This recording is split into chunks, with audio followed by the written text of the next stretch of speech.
here's our ballast lights, our lighting for the cabin, both front and back. And you can see up there, that's what they have there currently.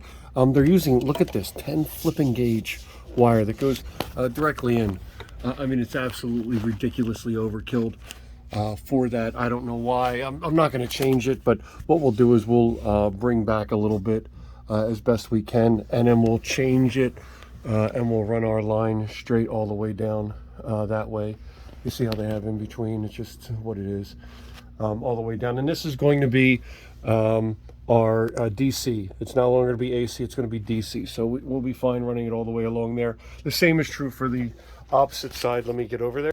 All right, so this can be removed right here. That's just a little bit crazy. But you can see there's our friggin' gauge wire, 10 gauge wire running right in there. Look at that, 10 AWG.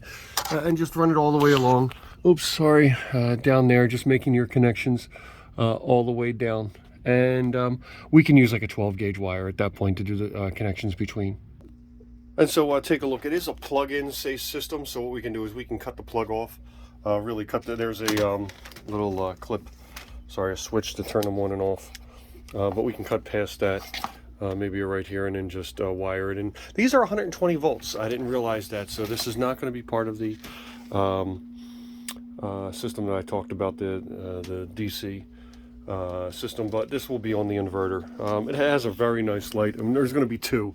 So you'll put one there and then one there, making the full length of that, and then the full length of that. And it'll still be on the AC system. I apologize, I screwed that up. But it only draws 20 watts, so I'm not worried about my inverter. All right, so we're in the front right now. I've already put the light up there. I just wanted to see if it actually would fit. Obviously, the old ones are dirty and nasty, and now we have the new ones in there, and they're better, hopefully.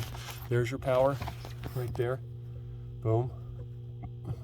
And looks like there's two switches. Hang on, let me see that. Looks like there's a power in, and then it goes somewhere else. Let's see over here where the power goes for this one.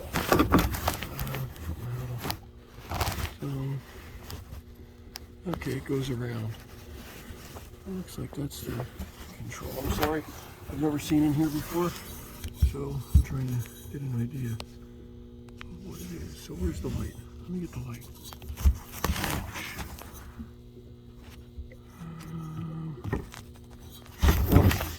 So there it is.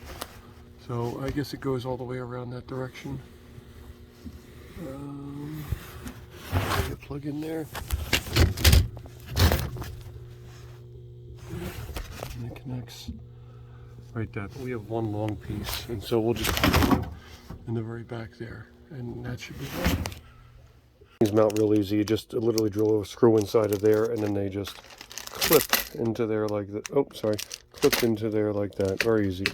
Also, these are connections to make them just real long, so that plugs in this side, that gets plugs in this side, and then this will just be one long piece. So you plug it into the end of there, click, and then it'll just continue going.